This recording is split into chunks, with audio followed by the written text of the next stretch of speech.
What is good, everybody?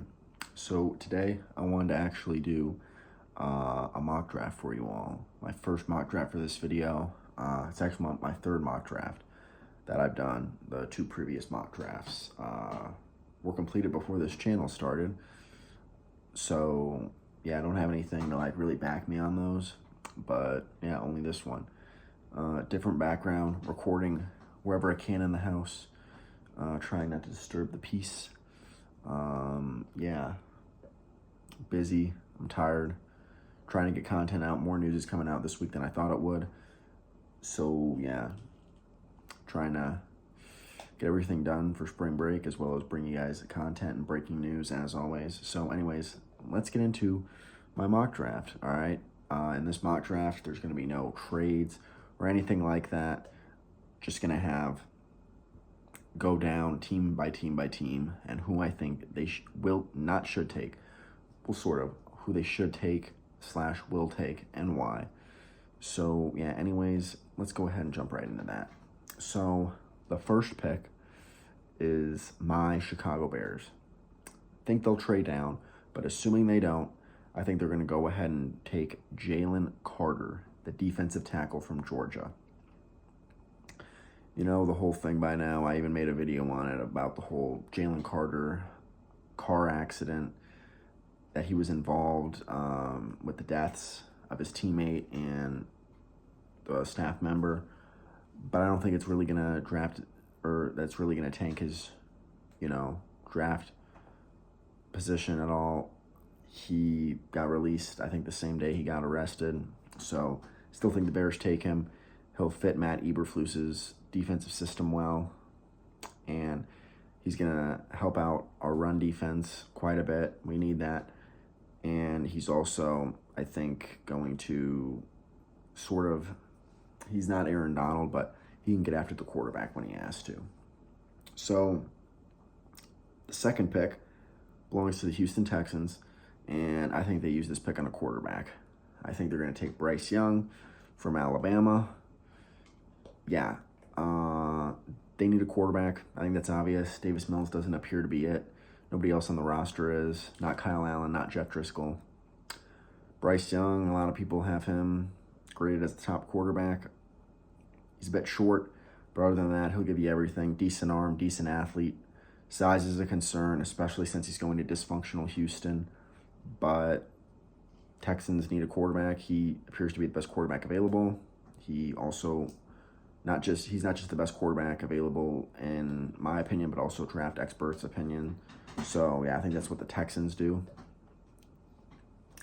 Pick 3 belongs to the Arizona Cardinals, dysfunctional Arizona Cardinals, and I think they're going to take Will Anderson, the defensive end from Alabama. He is getting Myles Garrett comps. A lot of people think he may be the best overall player in this draft. You saw him in 2023 mock drafts as early as last winter. He can get after the quarterback. Arizona lost Chandler Jones to free agency the past offseason. Now J.J. Watt retires. This team needs a lot of needs, but one of them definitely is at pass rusher. Will Anderson is going to provide that for you, and he's the best player available, in my opinion, and that's what I think Arizona needs to do. Pick 4 belongs to the Colts. I expect them to take C.J. Stroud, the quarterback from Ohio State. Jim Irsay, the owner, of course, has said he wants Bryce Young, or he hasn't said that, but he says something like the Alabama quarterback looks good or whatever. But yeah, C.J. Stroud, I think, is the next best quarterback available. It's a bit of a risk. No Ohio State quarterback's ever really worked, but Stroud showed off his athletic ability against a great Georgia defense in the bowl game, the playoff game. Decent sized arm, really good arm, to be honest with you. So Colts, they've been going after the veteran quarterbacks ever since Luck retired. I think this is where you finally draft one and build around C.J. Stroud. So then you have the Seahawks, and I predicted the Seahawks will take Will Levis, the quarterback from Kentucky. I don't think this is that bold, folks. I mean, Geno Smith, he's not the future. I mean, he's a starter, can win you playoff games, but there's a low ceiling with him. If you draft Will Levis to come and sit behind him and develop with that roster as constructed, I think not only would you run that division, you'd be easily Super Bowl contenders, especially in the weak NFC. And you have 2 draft picks, so you can address. You have 2 first-round draft picks, so you can address defense with your later pick. Obviously, defense wins championships, but you need a quarterback in this league. Will Levis has the potential to be a Super Bowl caliber quarterback. So yeah, Pete Carroll also at the Combine didn't rule out taking a quarterback. So I definitely could see this happening, and I think it's the best move for Seattle. Pick number 6 belongs to the Lions, who I think select Tyree Wilson, the defensive end from Texas Tech. You know, Tyree Wilson, I'm surprised he's projected to go this early. I know he's got speed, but I'm not a fan of his size, especially for him being an edge rusher. But a lot of draft experts have him this high, so I'm going to put him this high as well. And, you know, Detroit, I do think Detroit would go corner here, but because Wilson falls right into their laps, they can't pass up that opportunity. They too have 2 first-round picks, so they can address corner with their later pick. And there's a ton of good corners in this draft, so I think they'll be fine. Next up, we have the Raiders, who I think are going to select Peter Skoronski, the offensive tackle from Northwestern.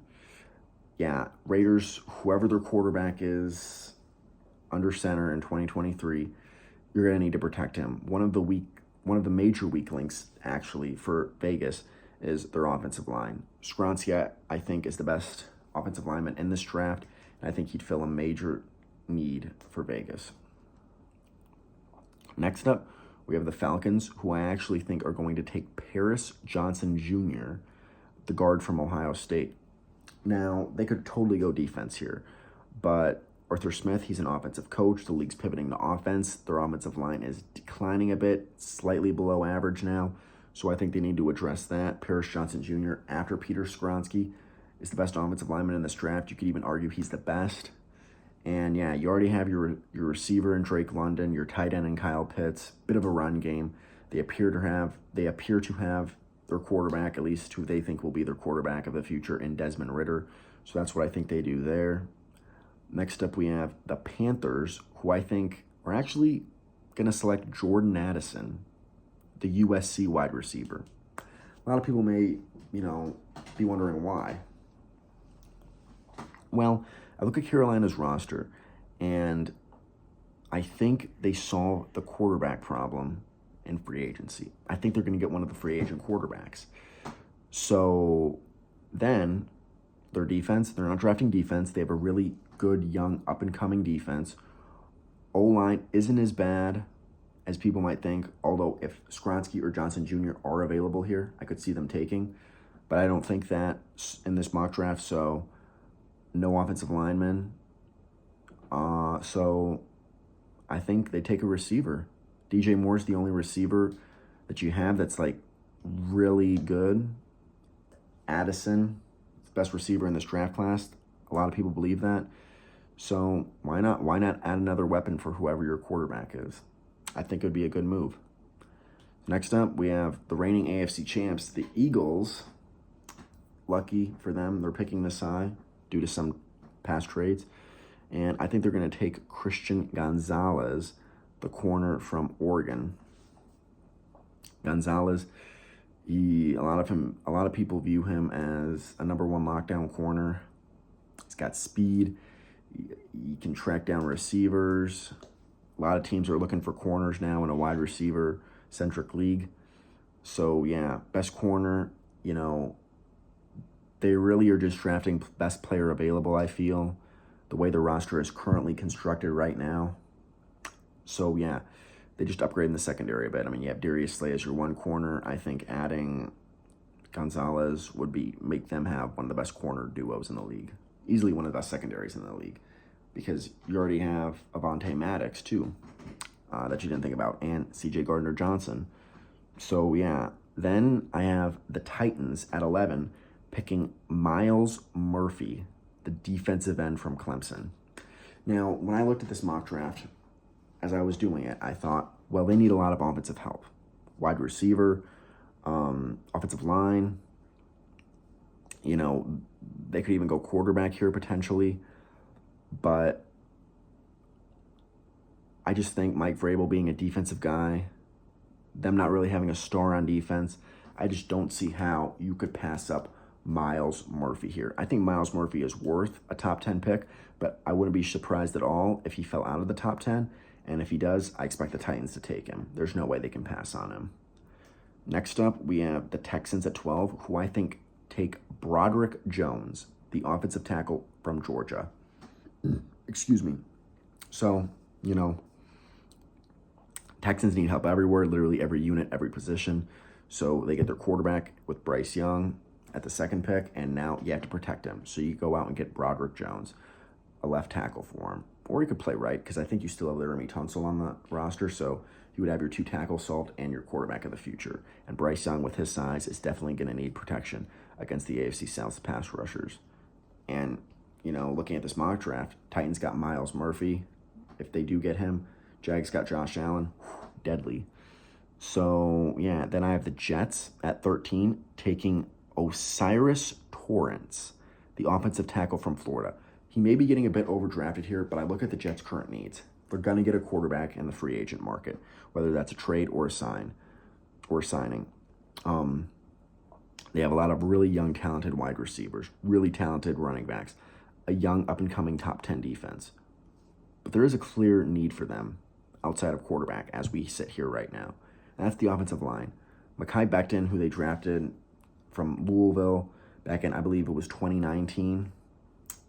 Same draft as Andrew Thomas, Tristan Wirfs, Jedrick Wills.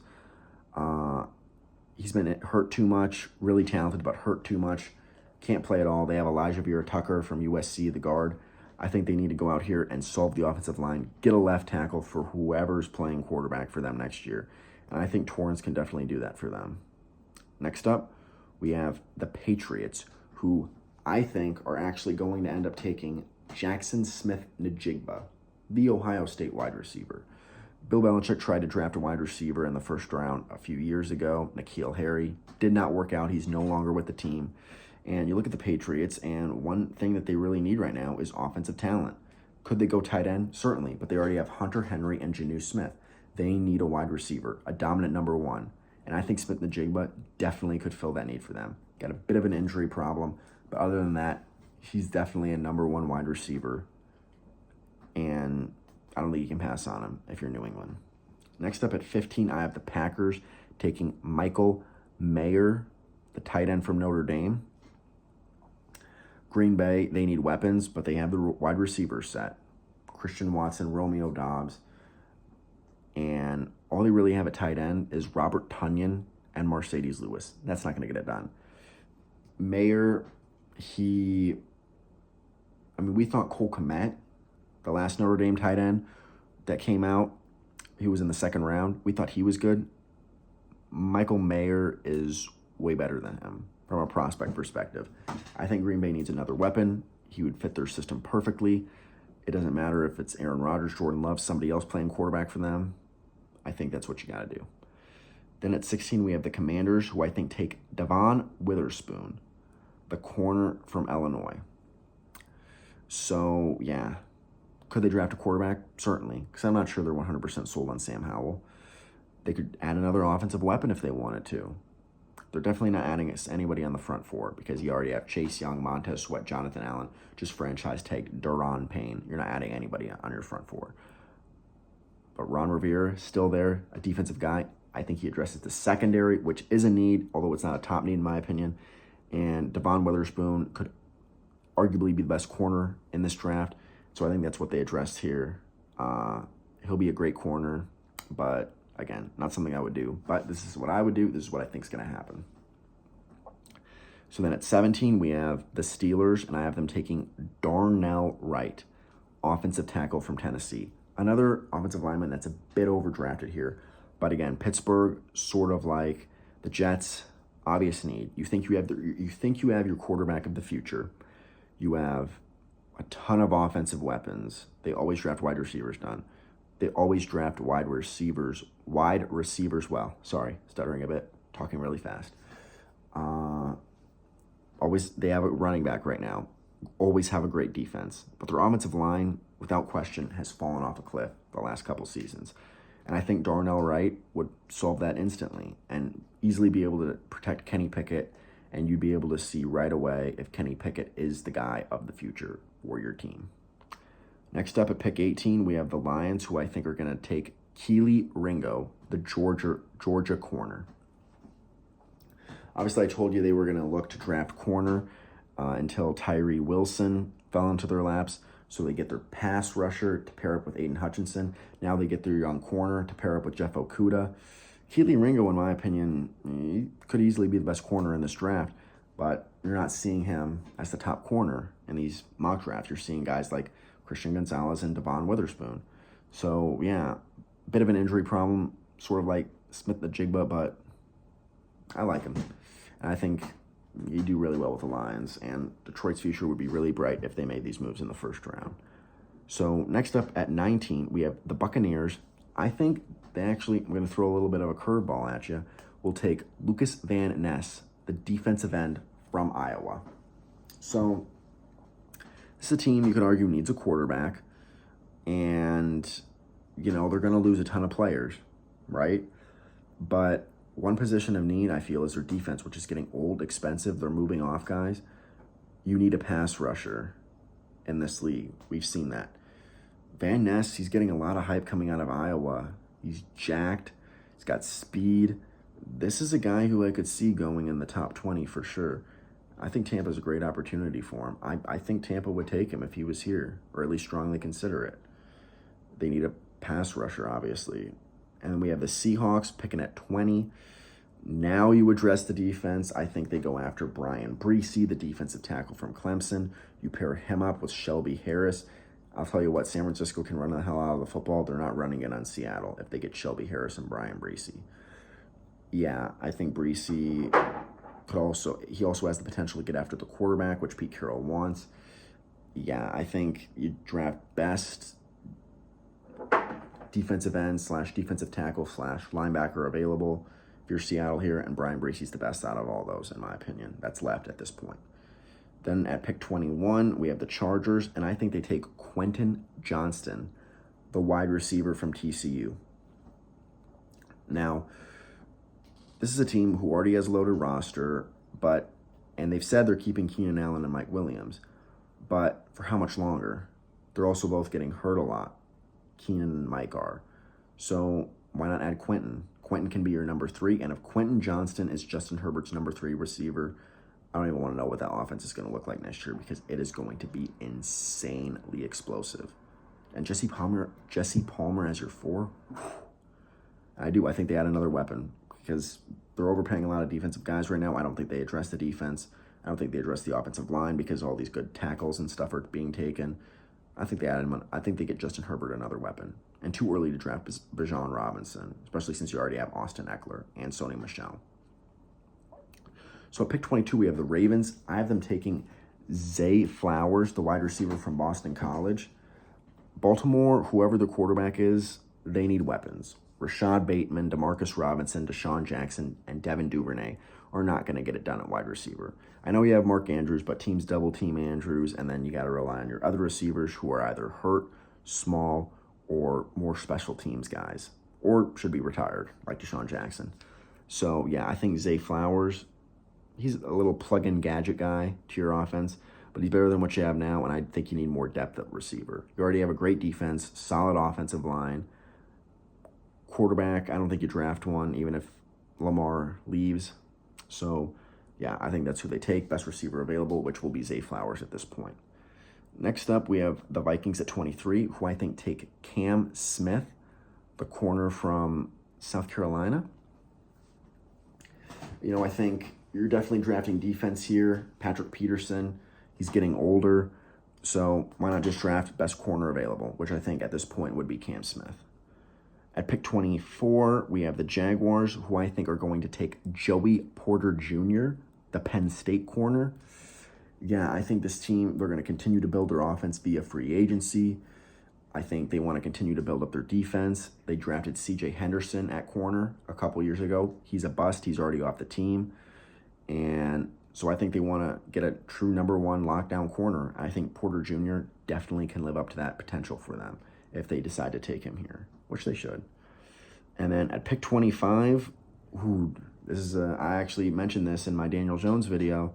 At pick 25, I have the Giants taking Anthony Richardson, the quarterback from Florida.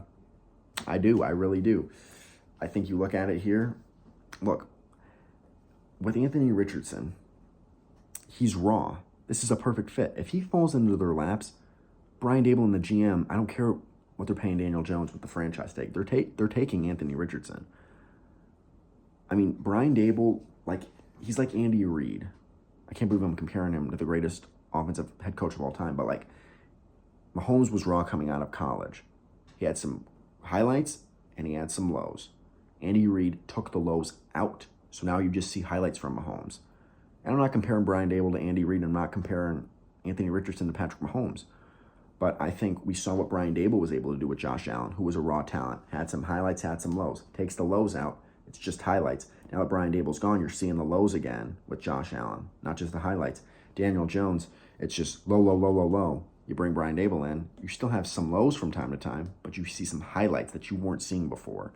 I think with Anthony Richardson, he needs a guy like Brian Daboll. He needs to sit for a while, a weak division. I think this is a perfect fit for Anthony Richardson and the Giants. I think they would have to do this if he falls into their lap. I just do. At pick 26, we have the Cowboys, and I have them taking Dalton Kincaid, the tight end from Utah.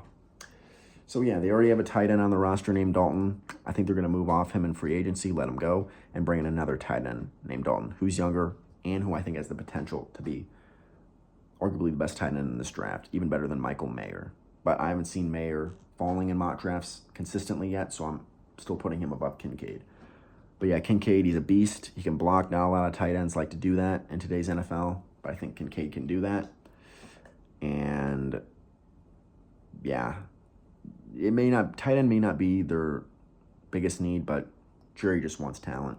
So why not? Why not go with Kincaid? So then at pick 27, we have the Bills, and I have them taking Bijan Robinson, the running back from Texas.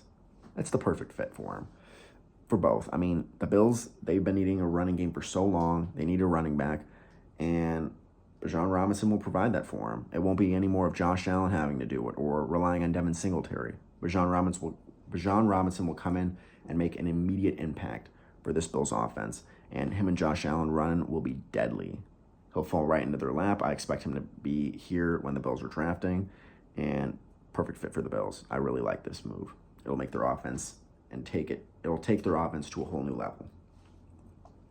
At pick 28, we have the Bengals, and I have them taking Jalen Hyatt, the wide receiver from Tennessee. So you wonder, well, why not maybe address the offensive line some more? Well, I mean, their offensive line wasn't really that bad. It just got hurt towards the end of the year. They're going to bring Alex Kappa back. Ted Karras, the center.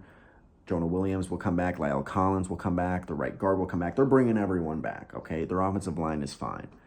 But T. Higgins likely leaving in a year or two. And Jalen Hyatt, although he's not T. Higgins, I think could be a terrific number 2 wide receiver in Zach Taylor's system. And I still think if Joe Burrow has Jamar Chase, Jalen Hyatt, Tyler Boyd, and this offensive line, I think that's good enough with Zach Taylor to continue to be Super Bowl contenders with the Bengals. I really do. Jalen Hyatt's a first-round pick in my opinion. A lot of people are projecting him in the second round. Not me. I think he's going first round. And the Bengals need wide receivers. Even though they already have 3 great ones, they need another one. Why not? And so then pick 29, we have the Saints, who I think are going to take Anton Harrison, the offensive tackle from Oklahoma. You're rolling the dice a bit here, but you're trying to find your Teron Armstead replacement. Now after the Derek Carr signing, you need to get him more protection. He's not a particular mobile quarterback. But yeah, just continue to build up this offense around Carr. Cross your fingers, everything works out. And yeah, just keep building. You're in cap hell, just keep building up and taking the best players available, which I think Harrison will be as he sits here right now. So then we have the Eagles at 30, who I think are going to end up taking, I may be butchering the name here, but Siaki Eki, you know, that defensive tackle from Baylor. Yeah, I just think, you know, Fletcher Cox is getting older. Javon Hargrave is getting older. Hargrave is also a free agent. So, you know, Eagles just really drafting depth. And I think Siaki could come in, provide them, and he could be a starter day one if Hargrave leaves in free agency or Cox retires or something like that. So, yeah, I like that move for Philly. And then pick 32. I did this mock draft before Frank Clark's releasement, so I have them taking a pass rusher now. But pre-Frank Clark, camera's falling, I think. That's weird. But anyways, pre-Frank Clark, I had them taking the safety from Alabama, Brian Branch. Just feel their secondary is young. They need more depth back there. And, yeah, I think, you know, that's what they should do. Obviously not anymore, but that's what I thought at the time. They already have enough talent on offense. Just draft defense, and Branch would be the best defensive player available at this point, in my opinion. And there's no 32nd pick because the Dolphins were involved in the Tom Brady, Sean Payton scandal. So, yeah, that's going to wrap it up for my third mock draft and the first one that I'm telling you guys about. So, anyways, yeah, really, really long video, but hey, it was worth it in my opinion. Yeah, so that's going to wrap it up for this video, guys. More content is coming. I don't care that I'm on spring break. I got to get you guys stuff ASAP. And yeah, gonna wrap it up for this video. Please like, comment, and subscribe. It gives me so much more motivation to keep doing these videos. And yeah, I'll talk to you guys in the next one.